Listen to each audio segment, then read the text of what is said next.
அகிலம் மீடியா நேயர்களுக்கு வணக்கம். உயிரை பணியம் வைத்து அமெரிக்காவுக்குள் நுழைய இந்தியர்கள் பயணிக்கும் டாங்கி ரூட் பற்றி தெரியுமா? ஆவணங்களன்றி சட்டவிரோதமாக அமெரிக்காவில் வசித்து வருபவர்களை அந்நாட்டு அதிபர் ட்ரம்ப் வெளியேற்றுவதில் தீவிரம் காட்டி வருகின்றார். அவ்வாறு இந்தியாவைச் சேர்ந்த 18,000 இந்தியர்களை அமெரிக்கா கண்டறிந்துள்ளது. முதற்கட்டமாக 100க்கும் மேற்பட்டோரை ராணுவ விமானம் மூலம் அமெரிக்கா நாடு கடத்தியது. அவர்கள் பஞ்சாப் விமான நிலையத்தில் இறக்கிவிடப்பட்டனர். அவர்களின் கை கால்கள் விலங்கிடப்பட்டு அழைத்து வரப்பட்டது சர்ச்சையை ஏற்படுத்தி இருக்கின்றது. இதற்கு மத்திய அரசு கண்டனம் தெரிவிக்காதது விமர்சனத்திற்கு உள்ளாக்கியும் வருகின்றது. உலக வல்லரசான அமெரிக்காவில் பிழைப்பதற்காக பல்வேறு நாட்டை சேர்ந்தவர்களும் அந்நாட்டின் எல்லைக்குள் சட்டவிரோதமாக நுழைகின்றார்கள். இந்தியாவை சேர்ந்தவர்களும் சிறந்த வாழ்க்கையை தேடி இவ்வாறு சட்டவிரோதமாக அமெரிக்கா செல்கின்றார்கள். அதற்கு அவர்கள் பயணிக்கும் பாதை மிகவும் ஆபத்தானது. பல நாடுகளை கடந்த பின்னரே அமெரிக்காவை அடைய முடியும்.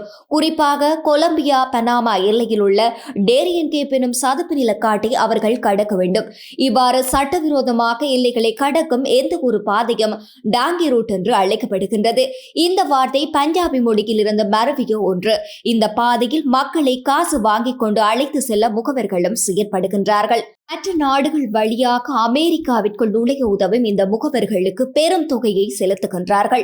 இந்திய குடிமக்களுக்கு கயானா, பெல்வியா உள்ளிட்ட லத்தீன் அமெரிக்க நாடுகளின் சுற்றுலா விசா எளிதாக கிடைக்கும்.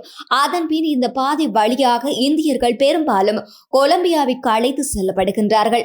பனாமாவுடன் ஒப்பிடும்போது கொலம்பியா அமெரிக்கா எல்லைக்கு அருகில் காணப்படுகின்றது.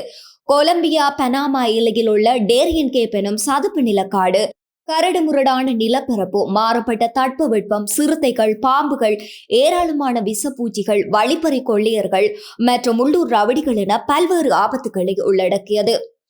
97 கிலோமீட்டர் தூரம் கொண்ட இந்த அடர்ந்த காட்டுப்பகுதியின் ஆபத்துகள் அனைத்திலுமிருந்து உயிரையும் உடைமைகளையும் காப்பாற்றிக் கொண்டு தப்பித்து 8 முதல் 10 நாட்களில் கோஸ்டாரிக்கா மற்றும் நிகரகுவாவை அடைவார்கள். கோஸ்டாரிக்கா மற்றும் நிகரகுவாவிலிருந்து இந்தியர்கள் குவாதமாலா வழியாக மெக்சிகோவின் தெற்கு எல்லையை அடைகின்றார்கள். இங்கிருந்து அவர்கள் மெக்சிகோவிற்குள் நுழைந்த பின்னர் அமெரிக்காவிற்குள் நுழைகின்றார்கள்.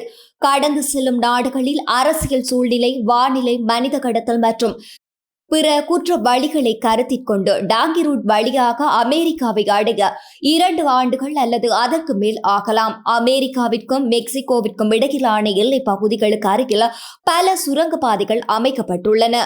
VIP சுரங்கப்பாதை என்று கூறப்படுகின்ற இந்த சுரங்கப்பாதை மிகவும் குறுகியது, இருண்டது, பூச்சிகள், பாம்புகள் நிரம்பியது.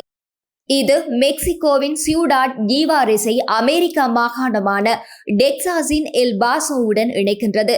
இதை பயன்படுத்த கார்டெல்களுக்கு $6,000 கொடுக்க வேண்டும். கார்டெல்களுக்கு பணத்தை செலுத்தியவுடன் பயணிப்பவர்களுக்கு ஒரு குறியீடு வழங்கப்படுகின்றது.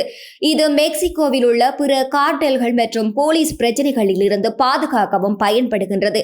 இதன் மூலம் அவர்கள் அமெரிக்காவிற்குள் எளிதாகவும் நுழைய முடியும்.